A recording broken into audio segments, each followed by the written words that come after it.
ಸ್ನೇಹಿತರೆ ನಮಸ್ಕಾರ, ಹೇಗಿದ್ರೆ ಎಲ್ಲರೂ? ಯಾರಾದರೂ ಮೊದಲನೇ ಬಾರಿ ನಮ್ಮ ಚಾನಲ್ ಬಂದಿದ್ದರೆ ಈಗಲೇ ಸಬ್ಸ್ಕ್ರೈಬ್ ಮಾಡ್ಕೊಳ್ಳಿ. ಹಾಗೆ ಪಕ್ಕದಲ್ಲಿ ಕಾಣುವಂಥ ಬೆಲ್ಲೈಕನ್ ಒತ್ತಿ ಅಂತ ಹೇಳ್ತಾ, ಸ್ನೇಹಿತರೆ ಯಾರ್ಯಾರು ಏನೇನೋ ಕೆಲಸ ಮಾಡ್ತಾಯಿದ್ದೀರಾ, ಅದರಲ್ಲಿ ಸಂತೋಷವಾಗಿ ಕಾಲ ಕಳೆಯಿರಿ. ಇರುವ ಕೆಲವೇ ದಿನಗಳು, ಇಡೀ ಪ್ರಪಂಚನೇ ಗ್ಯಾರಂಟಿ ಇಲ್ಲ, ಆ ಪರಿಸ್ಥಿತಿಗೆ ಬಂದಿದೆ. ಪ್ರಳಯ ಆಗೋದು ಕನ್ಫರ್ಮ್ ಆಗ್ತಾಯಿದೆ. ನೋಡ್ತಿರೋ ದೃಶ್ಯಗಳನ್ನ ನೋಡಿದರೆ ಇದು 100ಕ್ಕೆ 100 ಸತ್ಯವಾದ ಮಾತು ಹೇಳ್ತಾ ಇದ್ದೀನಿ. ಪ್ರಕೃತಿಯ ವಿಕೋಪಗಳಿಂದ ನಡೀತಿರುವಂತಹ ದೃಶ್ಯಗಳನ್ನು ನೋಡಿದರೆ ಪ್ರಪಂಚದ ಪ್ರಳಯ ಆಗೋದು 100% ಸತ್ಯವಾಗಿ ಆಗುತ್ತದೆ. ಸುಮ್ಮನೆ ಇರುವ 4 ದಿವಸ ಅಪ್ಪ ಅಮ್ಮನ ಜೊತೆ ಸಂತೋಷವಾಗಿ ಮಾತಾಡಿಸ್ಕೊಂಡು, ಅಪ್ಪ ಅಮ್ಮನ ಜೊತೆ ಅವರ ಸಂತೋಷವನ್ನು ನೀವು ಚೆನ್ನಾಗಿ ನೋಡ್ಕೊಳ್ಳೋದು, ಆಸ್ತಿ ಅಂತ, ಅಂತಸ್ತಂತ, ಹಣ ಅಂಥೇಳಿ ಒಬ್ಬರಿಗೆ ಮೇಲೆ ಒಬ್ಬರು ಬೀಳ್ದು ಮತ್ತು ಏನೇನೋ ಅಹಂಕಾರದ ಮಾತುಗಳು ಮಾತಾಡಿಕೊಂಡು, ದೊಡ್ಡವ್ರಿಗೆ ಗೌರವ ಕೊಡದೆ, ಮತ್ತು ಚಿಕ್ಕ ಮಕ್ಕಳು ದೊಡ್ಡವ್ರು ಕಾಣಿಸಿದ್ರೆ ನಮಸ್ಕಾರ ಹಾಕೋ ದಿನಗಳೇ ಹೋಗ್ಬಿಟ್ಟಿದ್ದಾವೆ ಅಲ್ವಾ? ಜನ ತುಂಬ ಬದಲಾವಣೆಗಳಾಗಿದ್ದಾವೆ. ದೊಡ್ಡವರು ಅಂತ ಭಯಭಕ್ತಿ ಇಲ್ಲ ಇವತ್ತು. ಯುವಕರಿಗಾಗ್ಬೋದು, ಚಿಕ್ಕವರಾಗ್ಬೋದು. ಅಂಥ ಮೊದಲಲ್ಲಿ ಬಂಧುತ್ವ ಹೋಗ್ಬಿಟ್ಟಿದೆ. ಅಪ್ಪ ಅಮ್ಮನ ಅಂಥ ಗೌರವ ಇಲ್ಲ, ಮಹಿಳೆಯರಂಥ ಗೌರವ ಇಲ್ಲ. ಆದರೆ ಮಹಿಳೆಯರು ಕೂಡ ಕೆಲವರು ನಾನು ಮಹಿಳೆ ಆಗಿದ್ದೀನಿ, ಹೇಗೆ ನಡ್ಕೋಬೇಕು ಸಮಾಜದಲ್ಲಿ ಅನ್ನುವ ಯೋಚನೆಗಳು ತುಂಬ ಜನರಿಗೆ ಆ ಥರ ಹೋಗ್ಬಿಟ್ಟಿದ್ದಾವೆ. ಇವೆಲ್ಲ ನೋಡ್ತಾ ಇದ್ದರೆ ಪ್ರಕೃತಿಗೆ ಇಷ್ಟ ಆಗಿಲ್ಲ, ದೇವ್ರಿಗೂ ಇಷ್ಟ ಆಗಿಲ್ಲ. ಇವ್ರಿಗೆಲ್ಲ ಸಾಯಿಸ್ಬಿಡೋಣ, ಒಂದ್ಸಲಿ ಹೊಸದಾಗಿ ಸೃಷ್ಟಿ ಮಾಡೋಣ ಅಂತ ದೇವರು ಕೂಡ ಯೋಚನೆ ಮಾಡಿದ್ದಾರೆ ಅಂತ ಅನಿಸುತ್ತೆ. ಯಾಕೆ ಈ ರೀತಿ ಹೇಳ್ತಿದ್ದೀನಿ ಅಂದರೆ, ಸ್ನೇಹಿತರೆ ತಮಗೆಲ್ಲ ಗೊತ್ತು, ಸುಮಾರು 10 ದಿನಗಳಿಂದ ನೋಡ್ತಾ ಇದ್ದೀರಾ, ಒಂದು ಇಡೀ ಪ್ರಪಂಚವನ್ನೇ ನಡುಗಿಸುವಂತಹ ಮತ್ತು ಇಡೀ ಪ್ರಪಂಚದ ದೊಡ್ಡಣ್ಣ ಅಂತ ಕರೆಯುವಂತಹ ಅಮೇರಿಕಾದ ಕ್ಯಾಲಿಫೋರ್ನಿಯಾದಲ್ಲಿ ಕಾಲ್ಗಿಚ್ಚನ್ನು ನಿಲ್ಲಿಸೋಕ್ಕಾಗ್ತಿಲ್ಲ. ಈ ಶುರುವಾದ ಕಾಲ್ಗಿಚ್ಚು ಬೆಂಕಿ ಹರಿಯುವುದನ್ನು ಇವತ್ತಿಗೆ ಆ ದೇಶ ಎಲ್ಲ ರೀತಿಯಲ್ಲಿ ಪ್ರಯತ್ನ ಪಟ್ಟರೂ ನಿಲ್ತಾ ಇಲ್ಲ. ಇವತ್ತಿಗೆ ಸುಮಾರು 25,000 ಹೆಕ್ಟೇರ್ ಭೂಮಿ ಸುಟ್ಟು ಭಸ್ಮ ಆಗಿದೆ. ಆ 25,000 ಹೆಕ್ಟೇರ್ ಭೂಮಿಯಲ್ಲಿ ಏನೆಲ್ಲ ಇದೆ, ಮನೆಗಳಿದ್ರೂ ಸುಟ್ಟು ಭಸ್ಮ ಆಗಿದ್ದಾವೆ. ಆಸ್ತಿ ಪಾಸ್ತಿ ಲಕ್ಷಾಂತರ ರೂಪಾಯಿದು, ಕೋಟ್ಯಾಂತರ ರೂಪಾಯಿದು ಆಸ್ತಿ ಪಾಸ್ತಿ ಸುಟ್ಟು ಭಸ್ಮ ಆಗಿದೆ. ಸರ್ಕಾರ ಯಾವ್ಯಾವ ಪ್ರಯತ್ನಗಳು ಮಾಡಿದ್ರೂ ಸುಳಿತಿರುವಂತಹ ಕಾಲ್ಗಿಚ್ಚನ್ನು, ಆ ಬೆಂಕಿಯನ್ನು ನಿಲ್ಲಿಸೋಕ್ಕೆ ಇವತ್ತಿಗೂ ಆಗ್ತಿಲ್ಲ. ಅರ್ಥ ಮಾಡ್ಕೊಳ್ಳಿ, ಎಷ್ಟು ದೊಡ್ಡ ಶ್ರೀಮಂತ ದೇಶ ಆ ರೀತಿಯ ಅನಾಹುತಕ್ಕೆ, ಆ ಅನಾಹುತದಿಂದ ಕಾಪಾಡೋಕ್ಕೆ ಅಲ್ಲಿನ ಸರ್ಕಾರಕ್ಕೆ, ಅಲ್ಲಿನ ಮಾನವತೆಗೆ ಕಾಪಾಡೋಕ್ಕೆ ಸಾಧ್ಯವೇ ಆಗ್ತಿಲ್ಲ. ಅಷ್ಟು ದೊಡ್ಡ ದೇಶಕ್ಕೆ ಆಗಿಲ್ಲ ಅಂದರೆ ಮುಂದೆ ನಮ್ಮ ದೇಶದಲ್ಲಿ ಈ ರೀತಿ ಅನಾಹುತಗಳಾದರೆ ಏನು ಗತಿ ಅಂತ ಯೋಚನೆ ಮಾಡಬೇಕು ನಾವೆಲ್ಲ. ಒಂದು ಕಡೆ ಅಮೇರಿಕಾ ಕಾಲ್ಗಿಚ್ಚಿ ಬೆಂಕಿಯಿಂದ ಸುಡ್ತಾ ಇದ್ದರೆ, ಸುಟ್ಟು ಭಸ್ಮ ಆಗ್ತಿದ್ರೆ, ಎಷ್ಟು ಸುಮಾರು 2 ಲಕ್ಷ ಕೋಟಿ ಆಸ್ತಿ ಇವತ್ತಿಗೆ ನಾಶ ಆಗಿದೆ. 2 ಲಕ್ಷ ಕೋಟಿ ಮೂಲ್ಯವಾದಂತಹ 2 ಲಕ್ಷ ಕೋಟಿ ಮೌಲ್ಯವನ್ನು ಹೊಂದಿರುವಂತಹ ಆಸ್ತಿ ಪಾಸ್ತಿಗಳು ಸುಟ್ಟು ಭಸ್ಮ ಆಗಿದ್ದಾವೆ. ಇನ್ನೊಂದು ಕಡೆ ಬ್ರೆಜಿಲ್, ಆಸ್ಟ್ರೇಲಿಯಾ ಮತ್ತು ಜಪಾನಲ್ಲಿ ಪ್ರವಾಹಗಳು, ಅತಿ ಹೆಚ್ಚು ಸುರಿತಿರುವಂಥ ಮಳೆಯಿಂದ ನಗರಗಳೇ ಕೊಚ್ಕೊಂಡು ಹೋಗ್ತಿದ್ದಾವೆ. ಕೋಟ್ಯಾಂತರ ರೂಪಾಯಿ, ಲಕ್ಷಾಂತರ ರೂಪಾಯಿ ಬೆಲೆ ಬಾಳುವಂಥ ಕಾರುಗಳು ಕೊಚ್ಕೊಂಡು ಹೋಗ್ತಿದ್ದಾವೆ, ಮನೆಗಳು ಬಿದ್ದೋಗ್ತಿದ್ದಾವೆ. ಆ ನೀರಿನ ರಭಸಕ್ಕೆ ಏನೆಲ್ಲ ಊರುಗಳಿದ್ದಾವೆ ಎಲ್ಲ ಕೊಚ್ಕೊಂಡು ಒಂದು ಸಮಾನವಾದ ಮರುಭೂಮಿ ಪ್ರದೇಶ ಥರ ಊರುಗಳು ಬದಲಾವಣೆಗಳಾಗ್ತಾ ಇದ್ದಾವೆ. ಆಸ್ಟ್ರೇಲಿಯಾ, ಜಪಾನ್ ಮತ್ತು ಬ್ರೆಜಿಲ್ ಈ ನಗರಗಳಲ್ಲಿ ಇವತ್ತು ಮಳೆಯಲ್ಲಿ, ನೀರಿನಲ್ಲಿ ಮುಳುಗುತ್ತಿರುವಂತಹ ಜನರನ್ನು, ಮನೆಗಳನ್ನು, ಪ್ರಾಣಿ ಪಕ್ಷಿಗಳನ್ನು ನೋಡಿದರೆ ಅಲ್ಲಿ ಜನ ಮುಗಿಯಿತಪ್ಪೋ, ನಮಗೆ ಮುಗಿಯಿತು, ನಾವೆಲ್ಲ ಇನ್ನು ಮುಗಿಯಿತು, ಪ್ರಾಣಿಗಳು ನಮ್ಮ ಜೀವ ಕಾಪಾಡ್ಕೊಳ್ಳೋಕ್ಕೆ ಸಾಧ್ಯವೇ ಇಲ್ಲ ಅಂತ ಯೋಚನೆ ಮಾಡಿ ಕೊನೆ ಕ್ಷಣಗಳಲ್ಲಿ ಆಸ್ಟ್ರೇಲಿಯಾ, ಜಪಾನ್ ಮತ್ತು ಬ್ರೆಜಿಲ್ ಮುಳುಗಿ ತುಂಬ ನೋವಲ್ಲಿ ಇದ್ದಾವೆ. ಒಂದು ದಿನ ನಮಗೆ ಕರೆಂಟ್ ಇಲ್ಲ, ಬೆಳಗಿಂದ ಸಂಜೆವರೆಗೂ ಅಂದರೆ ಒದ್ದಾಡ್ತೀವಿ. ಅಂತಹದು ಒಂದು ದಿನ ಅಲ್ಲ, ಒಂದು ವಾರದಿಂದ ಮಳೆ ಸುರಿದು ಒಂದು ವಾರದ ಪೂರ್ತಿ ಕರೆಂಟೇ ಇಲ್ಲ, ಕುಡಿಯೋಕ್ಕೆ ಶುದ್ಧವಾದ ನೀರು ಸಿಗ್ತಿಲ್ಲ, ಊಟ ಸಿಗ್ತಿಲ್ಲ ಅಂದರೆ ಯೋಚನೆ ಮಾಡಿ ಹೇಗಿರುತ್ತೆ ಅಂತ. ಮನೆಗಳಲ್ಲಿ ನೀರು ತುಂಬಿ ಹರಿದು ಆ ಕೊಳಚೆ ನೀರು, ಆ ಮಳೆ ನೀರಲ್ಲಿ ನಿಂತ್ಕೊಂಡ್ರೆ ಸಾಕು, ಸರಿಯಾಗಿ ನಿಂತ್ಕೊಳ್ಳೋಕೆ ಜಾಗ ಸಿಕ್ಕರೆ ಸಾಕು, ಕುತ್ಕೊಳ್ಳೋಕೆ ಜಾಗ ಸಿಕ್ಕರೆ ಸಾಕಂತ ಒದ್ದಾಡಿಕೊಂಡು ಬೆಲೆ ಬಾಳುವ ವಸ್ತುಗಳನ್ನು ಗಂಟು ಮುಟ್ಟೆ ಕಟ್ಕೊಂಡು ಎತ್ತರವಾದ ಜಾಗಗಳಿಗೆ ಇವತ್ತು ಜನರು ಓಡಿ ಹೋಗ್ತಾ ಇದ್ದಾವೆ. ಹೋಗಿ ಕುತ್ಕೊಳ್ಳೋಕ್ಕೆ ಒಂದು ನೀಟಾಗಿ ಶುದ್ಧವಾದ ಜಾಗ ಸಿಕ್ಕರೆ ಸಾಕು, ಕುತ್ಕೊಳ್ಳೋಕೆ ಜಾಗ ಸಿಕ್ಕರೆ ಸಾಕು ಅಂಥೇಳಿ ಪ್ರಾಣವನ್ನು ಕಾಪಾಡಿಕೊಂಡು, ಪ್ರಾಣವನ್ನು ಕೈಲಿಟ್ಕೊಂಡು ಇವತ್ತು ಅಲ್ಲಿಯ ಜನ, 3 ದೇಶಗಳ ಜನ ಒದ್ದಾಡ್ತಿದ್ದಾರೆ. ಆಸ್ಟ್ರೇಲಿಯಾ, ಜಪಾನ್ ಮತ್ತು ಬ್ರೆಜಿಲ್. ಸ್ನೇಹಿತರೆ, ನಿಮಗೆಲ್ಲ ಗೊತ್ತು, ಈ 3 ದೇಶಗಳು ಮತ್ತು ಅಮೇರಿಕಾದ ಕ್ಯಾಲಿಫೋರ್ನಿಯಾ ಇವೆಲ್ಲ ನಡೀತಿರೋ 4 ದೇಶಗಳಾಯಿತು. ಮೊನ್ನೆಯಷ್ಟೇ ಚೀನಾದ ಪ್ರತಿಯೊಂದು ನಗರಗಳಲ್ಲಿ ಸುಮಾರು 200 ಕಿಲೋಮೀಟರ್ ವೇಗವಾಗಿ ಗಾಳಿ ಬೀಸಿ ಜನರೇ ಗಾಳಿಗೆ ಕೊಚ್ಕೊಂಡು ಹೋಗೋಕ್ಕೆ ಶುರುವಾಗಿತ್ತು. ಮನೆಗಳ ಮುಂದೆ ಇರುವಂತಹ ಕಾರುಗಳು ಗಾಳಿಯ ರಭಸಕ್ಕೆ ಇಷ್ಟ ಬಂದಂಗೆ ಹೋಗ್ತಾಯಿದ್ವು.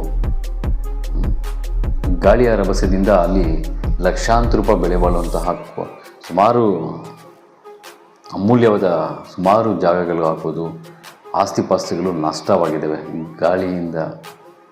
ಅರ್ಥ ಮಾಡ್ಕೊಳ್ಳಿ, ಅಮೇರಿಕಾದಲ್ಲಿ ತೊಂದರೆ ಆಗಿದೆ. ಈ ರೀತಿ ಭೂಮಂಡಲದಲ್ಲಿ ನಡೀತಿರುವಂತಹ ವಿಕೋಪಗಳಿಗೆ ಕಾರಣವಾದ ಅಂಶಗಳನ್ನು ಏನು ಅಂತ ಪ್ರತಿಯೊಬ್ಬರು ಯೋಚನೆ ಮಾಡಬೇಕಿದೆ. ಸ್ನೇಹಿತರೆ, ಈ ಭೂಮಂಡಲದಲ್ಲಿ ಬೇಕಾಗಿರುವಂತಹ ಉಷ್ಣಾಂಶವನ್ನು ನಿಲ್ಲಿಸುವಂತಹ, ಉಷ್ಣಾಂಶವನ್ನು ಜಾಸ್ತಿ ಆಗದಂತೆ ಕಾಪಾಡುವಂತಹ, ಆಮ್ಲಜನಕವನ್ನು ಉಂಟು ಮಾಡುವಂತಹ ಮರಗಳಿಲ್ಲ, ನಮಗೆ ಪ್ರಕೃತಿ ಇಲ್ಲ. ಇಲ್ಲಿ ತಾಪಮಾನ ಜಾಸ್ತಿ ಆದಷ್ಟು ಸಮಾಜದಲ್ಲಿ, ಪ್ರಕೃತಿಯಲ್ಲಿ ದೊಡ್ಡ ಮೊತ್ತದಲ್ಲಿ ಈ ರೀತಿಯ ಪ್ರಕೃತಿಯ ವಿಕೋಪಗಳು ಶುರುವಾಗ್ತವೆ.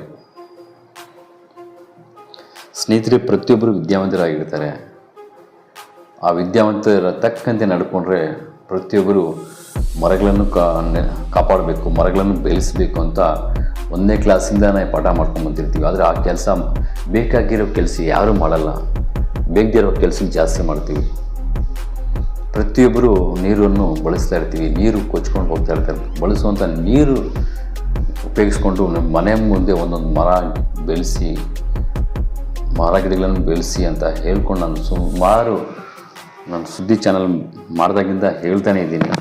ಪ್ರತಿಯೊಬ್ಬರು ದೊಡ್ಡ ಹಿರಿಯರೆಲ್ಲ ಮರಗಳ ಬಗ್ಗೆ ಪ್ರತಿಯೊಬ್ಬರಿಗೂ ಜಾಗೃತಿ ವಹಿಸಿ ಊರುಗಳ ಮೇಲೆ ಎಲ್ಲ ಜಾಗೃತಿ ವಹಿಸುವ ಕಾರ್ಯಕ್ರಮ ಮಾಡಿದ್ರು. ಆದರೂ ನಮ್ಮ ಜನ ಅದರ ಬಗ್ಗೆ ಯೋಚನೆ ಮಾಡಿಲ್ಲ. ನಾನೊಬ್ಬನು ನೆಟ್ಟಿಲ್ಲ ಅಂದರೆ, ಮರವನ್ನು ಬೆಳೆಸಿಲ್ಲ ಅಂದರೆ ಏನಾಗುತ್ತೆ ಬಿಡು ಅಂತ ನಾನೊಬ್ಬನು ಅಂಥೇಳಿ ಇಡೀ ಮಾನವ ಕುಲವೇ ನಾನೊಬ್ಬನೇ ಅಂಥೇಳಿ ಇವತ್ತು ನಿರ್ಲಕ್ಷ್ಯ ಮಾಡಿದ್ದಕ್ಕೆ ಇವತ್ತು ಪ್ರಕೃತಿ ತಾಯಿ ಕೋಪಗೊಂಡು ಈ ರೀತಿ ಇಡೀ ಭೂಮಂಡಲವೇ ಪ್ರಳಯ ಆಗುವ ರೀತಿ ಹತ್ತಿರದಲ್ಲಿ ಬಂದಿದೆ. ನೀವು ಗಮನಿಸಿದ್ದೀರಾ, ವರ್ಷದಿಂದ ವರ್ಷಕ್ಕೆ ಭೂಮಿ ಮೇಲೆ ನಮ್ಮ ದೇಶದಲ್ಲಿ ಕೂಡ ತಾಪಮಾನ, ಉಷ್ಣಾಂಶ ಜಾಸ್ತಿ ಆಗ್ತಿದೆ. 22 ಡಿಗ್ರಿ ಇದ್ದಿದ್ದು 28, 29, 30 ಬಂತು, 35, 40. ಹಿಂದಿನ ವರ್ಷ 40ರಿಂದ 44 ಡಿಗ್ರಿವರೆಗೂ ಏರಿದೆ. ಈ ಸಲ ಉಷ್ಣಾಂಶ ನೋಡಬೇಕು ಏನಾಗುತ್ತೋ, ಉಷ್ಣಾಂಶದಿಂದ ಏನು ಜನ ಸಾಯ್ತಾರಂಥೇಳಿ. ನಿಮಗೆಲ್ಲ ಗೊತ್ತಿರೋ ವಿಷಯ ಕೆಲವರು ಗೊತ್ತಿಲ್ಲ ಅಂತ ಅನಿಸುತ್ತೆ. ಮುಸ್ಲಿಮರ ಪವಿತ್ರ ಜಾಗವಂತಹ ಮೆಕ್ಕಾ ಮದೀನಾದಲ್ಲಿ ಉಷ್ಣಾಂಶಕ್ಕೆ ಅತಿ ಹೆಚ್ಚು ಬಿಸಿಲಿಗೆ ತಾಪಮಾನ ಹೆಚ್ಚಾಗಿ ಲಕ್ಷಾಂತರ ಜನ ಸತ್ತೋಗ್ಬಿಟ್ರು. ಎಲ್ಲಂದ್ರೆ ಅಲ್ಲಿ ನೊಣಗಳು ಬಿದ್ದಂಗೆ. ಈ ನೊಣಗಳು ಸುಡುತ್ತಿರುವಂತಹ ಏನಾದರೂ ಒಂದು ವಸ್ತು ಮೇಲೆ ಬಿದ್ದರೆ ಆ ನೊಣ ಹಂಗೆ ಸತ್ತೋಗುತ್ತೆ. ಆ ರೀತಿ ಮನುಷ್ಯರು ಎಲ್ಲಂದ್ರೆ ಅಲ್ಲಿ ಬಿದ್ದು ಉಷ್ಣಾಂಶಕ್ಕೆ ಸತ್ತೋಗ್ಬಿಟ್ರು. ಇವೆಲ್ಲ ನಡೀತಿರೋದು ಮಾನವನ ಅತಿ ಹೆಚ್ಚು ಆಸೆಯಿಂದ ಇವತ್ತು ಒಂದು ಸರ್ಕಾರಗಳು ನಡೆಸ್ಕೊಂಡು ಹೋಗಬೇಕಾದ್ರೆ ಆ ಸರ್ಕಾರ ವಿದ್ಯಾವಂತರಾಗಿ ಯೋಚನೆ ಮಾಡ್ತಾ ಇದೆ ಅಂದರೆ ಇಲ್ಲ ಪ್ರತಿ ದೇಶದಲ್ಲಿ ಜಾತಿ ಹೆಸರಲ್ಲಿ ಗಲಾಟೆಗಳು, ಕುಲದ ಹೆಸರಲ್ಲಿ ಗಲಭೆಗಳು, ನಮ್ಮ ದೇಶ ನಿಮ್ಮ ದೇಶ ಅಂತ ದೇಶಗಳ ಮೇಲೆ ಗಲಭೆಗಳು. ಆದರೆ ಪ್ರಕೃತಿಯನ್ನು ಕಾಪಾಡಿ ಜನರನ್ನು ಸಂರಕ್ಷಣೆ ಮಾಡುವಂಥ ಬುದ್ಧಿ ಯಾವ ಸರ್ಕಾರಕ್ಕೂ ಯಾವ ದೇಶದಲ್ಲಿ ಬಂದಿಲ್ಲ. ಅವ್ರವ್ರು ಬೆಳೆಸೋದು ನೋಡ್ತಾರೆ, ಫೈನಾನ್ಸಿಗೆ ಬೆಳೀಗೆ ನೋಡ್ತಾರೆ.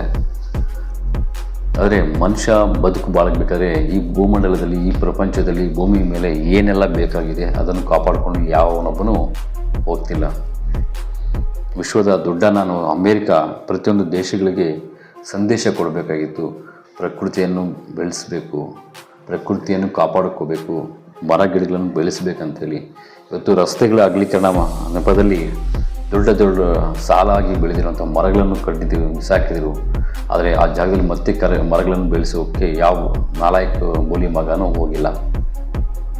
ರಸ್ತೆ ಪ್ರತಿಯೊಂದು ನಮ್ಮ ದೇಶದಲ್ಲಿ ಅಶೋಕ ಚಕ್ರವರ್ತಿಯವರು ಪ್ರತಿಯೊಂದು ದೇಶದ ಪ್ರತಿಯೊಂದು ರಸ್ತೆ ಬದಿಯಲ್ಲಿ ಮರಗಳನ್ನು ನೆಟ್ಟಿದ್ದರು. ಅದರ ಬಗ್ಗೆ ಒಂದು ಹಿಸ್ಟ್ರಿನೇ ಇದೆ. ಆದರೆ ಇವತ್ತಿನ ರಾಜಕಾರಣಿಗಳು ನಾಲಾಯಕವರು ಅವರವ್ರ ಪಕ್ಷಗಳನ್ನು ಬೆಳೆಸೋಕ್ಕೆ, ಅವರ ಪಕ್ಷಗಳನ್ನು ಯಾವ ರೀತಿ ಅಭಿವೃದ್ಧಿ ಮಾಡಬೇಕಂತ ನೋಡ್ತಿದ್ದಾರೆ ಹೊರತು ಜನರಿಗೆ ಕಾಪಾಡಬೇಕಾದ್ರೆ ಏನೆಲ್ಲ ನಾವು ಪ್ರಕೃತಿಯಲ್ಲಿ ಕಾಪಾಡ್ಕೊಂಡು ಹೋಗ್ಬೇಕನ್ನೋ ಪರಿಜ್ಞಾನ ಒಬ್ರಿಗೂ ಇಲ್ಲ. ಕನಿಷ್ಠ ಪಕ್ಷ ಸರ್ಕಾರಿಗಳಲ್ಲಿ ಕೆಲಸ ಮಾಡೋದು ವಿದ್ಯಾವಂತರಾದರೂ ಇದು ನನ್ನ ಕರ್ತವ್ಯ, ಮರಗಳನ್ನು ಬೆಳೆಸಬೇಕು. ನೋಡಿ, ನಾನೆಲ್ಲ ಇಷ್ಟು ಹೇಳ್ತಿದ್ದೀನಲ್ಲ ಸರ್, ನೀವೆಲ್ಲ ಇಷ್ಟು ಮರಗಳನ್ನು ಬೆಳೆಸಿದ್ದೀರಾ ಅಂತ ಹೇಳ್ತೀರಾ. ಚಿಕ್ಕ ಹುಡುಗನಿಂದ ನಾನು ವಿದ್ಯಾವಂತರು ಇವತ್ತಿಗೂ ನಾನು ನಮ್ಮಪ್ಪ ಸ್ವಂತ ಎಷ್ಟೋ ದೂರದಿಂದ ಒಂದು 300-400 ಮೀಟರ್ದಿಂದ ನೀರು ಬೆಳಗ್ಗೆ ಆದರೆ ಒಂದೊಂದು ಮರಕ್ಕೆ, ಒಂದೊಂದು ಗಿಡಕ್ಕೆ, ಒಂದೊಂದು ಬಿಂದಿಗೆ ಹೊತ್ಕೊಂಡು ಹೋಗಿ ಹಾಕಿ ಸುಮಾರು ನಮ್ಗೆ ಇರೋ ಜಾಗದಲ್ಲಿ 8 ಮರಗಳನ್ನು ಬೆಳೆಸಿದ್ದೀವಿ ನಾವು. ಹುಣಸೆ ಮರಗಳು ಮತ್ತು ಕೆಲವು ನೀಲಗಿರಿ ಮರಗಳು ಅವೆಲ್ಲ ಬೆಳೆಸಿದ್ದೀವಿ. ತೋರಿಸ್ತೀನಿ ಯಾರಾದರೂ ನನಗೆ ಗೊತ್ತಿರೋರಾದರೆ. ನಾನು ಹುಟ್ಟಿದ್ದಕ್ಕೆ ನಮ್ಮಪ್ಪ ಇವತ್ತು ಇಲ್ಲ, ಜೀವಂತವಾಗಿ ನಮ್ಮ ಜನ ಎಲ್ಲ ಸೇರಿ ಕೂತ್ಕೊಳ್ಳೋ ಜಾಗದಲ್ಲಿ ನಮ್ಮಪ್ಪ ನೆಟ್ಟಿರೋಂಥ ಮರದ ಕೆಳಗಡೆ ಸುಮಾರು ಜನ ಇವತ್ತು ಕೂತ್ಕೊಳ್ತಿದ್ದಾರೆ ನೆರಳಿಗೆ. ಅವರು ಎಷ್ಟೋ ದೂರದಿಂದ ಅರ್ಧ ಕಿಲೋಮೀಟ್ರಿಂದ ಬಿಂದಿಗೆ ದಿನ ಬಿಟ್ಟು ದಿನ ಬಿಂದಿಗೆಯಲ್ಲಿ ನೀರು ಎತ್ಕೊಂಡು ಹೋಗಿ ಮರ ಬೆಳೆಸಿದ್ದಾರೆ. ಆ ರೀತಿ ಪ್ರತಿಯೊಬ್ಬ ಮನುಷ್ಯ ಹುಟ್ಟಿದ್ದಕ್ಕೆ, ನಾನು ಹುಟ್ಟಿದ್ದೀನಿ, ನನಗೆ ಬೇಕಾಗಿರೋದು ಆಕ್ಸಿಜನ್, ಆಮ್ಲಜನಕವನ್ನು ತಯಾರು ಮಾಡುವಂಥ, ನಾನು ಒಂದು ಮರ ಆದರೂ ಬೆಳೆಸೋಣ, ನಾನು ಹುಟ್ಟಿದ್ದಕ್ಕೆ ಒಂದು ಮರ ಆದರೂ ನಾನು ಬೆಳೆಸೋಣ ಅಂತ ಆ ಪರಿಜ್ಞಾನ ಇಟ್ಕೊಂಡ್ರೆ ಇವತ್ತು ನೀವು ನಿಮ್ಮ ಮಕ್ಕಳು ಡಾಕ್ಟ್ರ್ ಆಗಬೇಕು, ಇಂಜಿನಿಯರ್ ಆಗಬೇಕಂತ ಎಷ್ಟು ಯೋಚನೆ ಮಾಡ್ತೀರೋ, ಏನು ನಿಮ್ಮ ಡ್ರೀಮ್ಸ್ ಇದ್ದಾವೆ, ಕನಸುಗಳಿದ್ದಾವೆ, ಅವೆಲ್ಲ ನೆರವೇರಿಸಬೇಕಾದ್ರೆ ನಿಮ್ಮ ಮಗ ಹುಟ್ಟಿ ಬಾಲು ಬದುಕಲು ಬೇಕಾಗಿರೋಂಥ ಪ್ರಕೃತಿಯಲ್ಲಿ ಬೇಕಾಗಿರೋಂಥ ಆಮ್ಲಜನಕ ಮತ್ತು ಸರಿಯಾದ ಸಮಯಕ್ಕೆ ನೀರು ಇವೆಲ್ಲ ಸಿಗಬೇಕಾದ್ರೆ ಪ್ರಕೃತಿ ಚೆನ್ನಾಗಿರ್ಬೇಕಂತ ಯಾವ ಯೋಗ್ಯನೂ ಯೋಚನೆ ಮಾಡ್ತಾಯಿಲ್ಲ. ತುಂಬ ಮನಸ್ಸು ನೋವಾಗುತ್ತೆ. ಕನಿಷ್ಠ ಪಕ್ಷ ಪಬ್ಲಿಕ್ ಆದರೂ ಸರ್ಕಾರಗಳು ಹಂಗೆ ಹಾಳಾಗಿ ಹೋಗ್ತಿದ್ದಾವೆ. ದಡ್ರಿಗೆಲ್ಲ ಚುನಾವಣೆ ಸಮಯದಲ್ಲಿ ಮತಗಳು ಹಾಕ್ಬಿಡ್ತೀರ. ನಿಮ್ಗೇನು ಬೇಕು ಮತ ಹಾಕುವಾಗ ಅವ್ನು 2,000 ಹಾಕ್ತಾನೆ ಜೈ, 3,000 ಕೊಡ್ತಾನೆ ಒಂದು ಓಟಿಗೆ ಜೈ ಅಂತೀರ. ಅವೆಲ್ಲ ಮಾಡಿರೋದ್ರಿಂದ ಇವತ್ತು ನರಕ ಅನುಭವಿಸಬೇಕಾಗುತ್ತೆ ಪ್ರತಿಯೊಬ್ಬರು. ಸ್ನೇಹಿತರೆ, 5 ವರ್ಷದ ಮೇಲೆ ಈ ಭೂಮಂಡಲದಲ್ಲಿ ಒಬ್ಬನೂ ಬದುಕಲ್ಲ, ಇದಂತೂ ಸತ್ಯವಾಗಿ ಹೇಳ್ಬೋದು. ಆ ರೀತಿಯ ದೃಶ್ಯಗಳು ನಡೀತಿದ್ದಾವೆ. ಏನು ನಡೆಯುತ್ತೆ ಅಂತ ಈ ಅನಿಸಿಕೆ ಬಗ್ಗೆ ನಿಮ್ಮ ಕಮೆಂಟ್ ಮುಖಾಂತರ ತಿಳಿಸಿ. ಹಾಗೆ ಇಷ್ಟ ಆದರೆ ಲೈಕ್ ಮಾಡಿ. ನಮಸ್ಕಾರ, ಧನ್ಯವಾದಗಳು.